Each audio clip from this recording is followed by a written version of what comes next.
Hola mis queridos estudiantes del octavo año básico, les habla la profesora Montserrat Moraga y el día de hoy los vuelvo a acompañar, pero para trabajar la unidad número 1 de lenguaje y comunicación. Para comenzar, vamos a hablar sobre los textos narrativos. Yo sé que ustedes han trabajado varias veces estos textos, pero les voy a recordar que en ellos podemos encontrar narraciones de algunas historias, cuentos, mitos o hechos en donde los personajes principalmente son reales o ficticios. Tenemos que también tener en cuenta que estos textos son contados por un narrador, el cual puede o no ser parte de la historia. Recordemos también que estos textos tienen una estructura en donde está la introducción, el nudo, es decir, el conflicto de la historia, y el desenlace o final. Y tiene como elementos al narrador, los personajes, el espacio, la estructura y el tiempo. Nos vamos a basar en lo que son las leyendas. Recordemos también que las leyendas son narraciones sobre hechos naturales, sobrenaturales o una combinación de ambas. Es muy importante que ustedes sepan que la leyenda utiliza mucho la imaginación. Hay algunas cosas que no son reales. Otra cosa importante que tenemos que saber sobre la leyenda es que éstas se transmiten de generación en generación, ya sea de forma oral o escrita. Yo creo que a más de alguno le han contado alguna leyenda de Chile. El Caleuche, las Tres Pascualas. Esas son algunas leyendas que han ido traspasando de generación en generación y que algunas son originadas producto de la imaginación. Es muy importante que ustedes sepan que las leyendas se basan en lo que son la imaginación. También tenemos las fábulas. Todo esto es en base a la guía que se les envió de lenguaje. Las fábulas es la composición breve que tiene como personajes los animales o cosas inanimadas. Pero es muy importante que tengan muy claro esto. Estos personajes actúan y hablan como seres humanos. Es decir, a estos personajes se les atribuye características que los tenemos solamente nosotros como humanos. ¿Cómo reconocer cuándo es una fábula? Porque las fábulas nos dejan una moraleja, es decir, una enseñanza, que apunta más que nada a los temas de los valores, empatía, respeto, amistad, entre otros. Al ser un texto que nos deja una enseñanza, apunta a un público específico.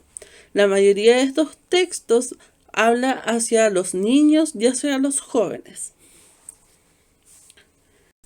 Nos vamos a detener un poco, queridos estudiantes, en lo que son los narradores.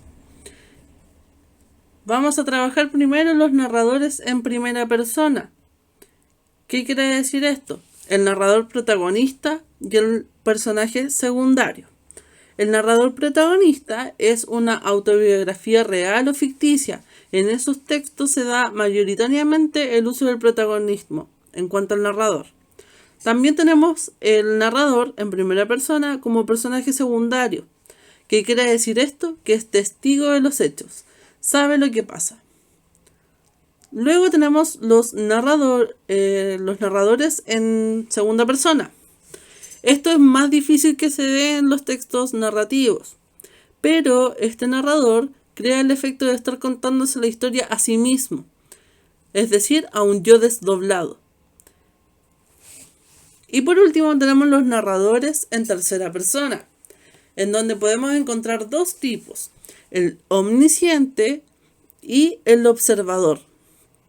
El omnisciente sabe todo acerca de los personajes, pero absolutamente todo. Los sentimientos, las ideas que tiene, los hechos, lo que ocurrieron, todo lo sabe, absolutamente todo. Y el narrador en tercera persona, que es observador, cuenta lo que ve.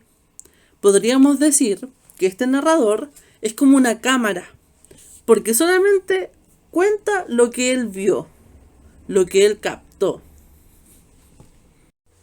Como les dije, dentro de los textos narrativos podemos encontrar los personajes y nos pueden solicitar una descripción de personajes. Entonces, tenemos que tener en claro que una descripción de un personaje puede ser física o psicológica. Cuando hablamos de descripción física, queridos estudiantes, hablamos de lo que nosotros podemos ver, de cómo es el cuerpo de la persona o del objeto, o cómo es el objeto. Podemos atribuir características que nosotros vamos observando producto de nuestra imaginación al momento de escuchar su descripción física. Quizá el color de pelo, el color de piel, cómo son sus ojos, cómo suele vestirse. Esas son todas características que apuntan a lo físico, a lo que uno puede ver. Otro tipo de característica es la descripción psicológica, que va en cómo piensa la persona, en cómo se relaciona con las demás personas, con su entorno.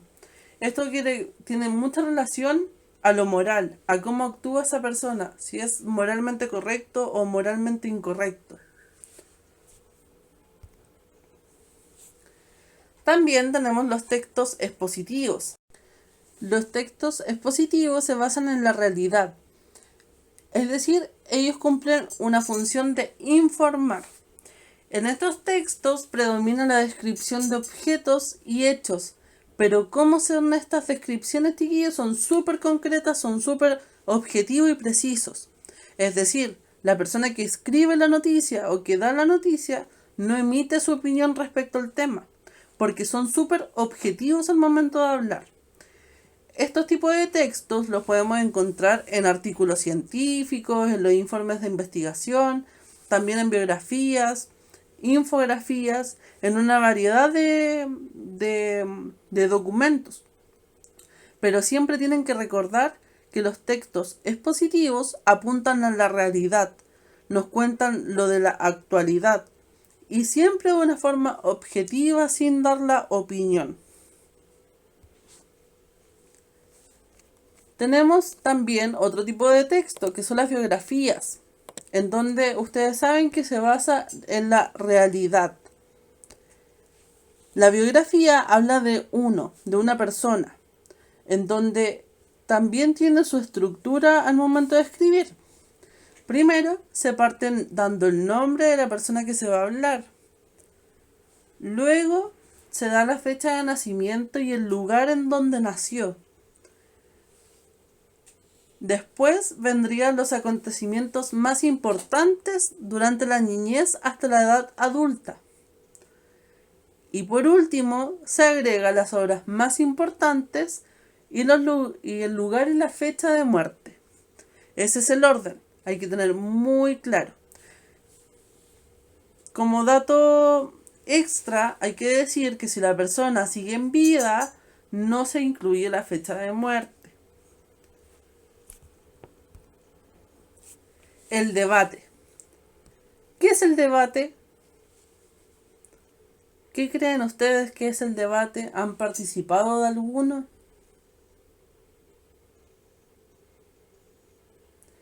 El debate consiste en una discusión organizada por dos o más personas.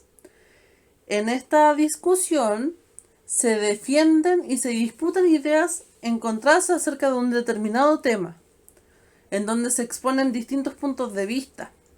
Es por eso que al ser una discusión organizada, tiene algunas partes que son fundamentales al momento de presenciar un debate, en donde tenemos la apertura, en donde un moderador presenta la temática a tratar. Luego viene la exposición, cuando los participantes exponen sus puntos de vista, que son iniciales. Puede haber un grupo que esté a favor y otro que esté en contra. Luego de la exposición viene la discusión, cuando se lleva a cabo el intercambio de argumentos, tanto a favor como en contra. Y después, por último, viene el cierre, donde se llega a una conclusión específica del tema que se estaba discutiendo, considerando tanto las opiniones a favor como las opiniones en contra. El moderador es quien da el orden de la discusión y es el que va orientando los turnos. Él decide quién habla en qué momento. Ahora, mis queridos estudiantes, los quiero invitar a que puedan continuar trabajando en su guía.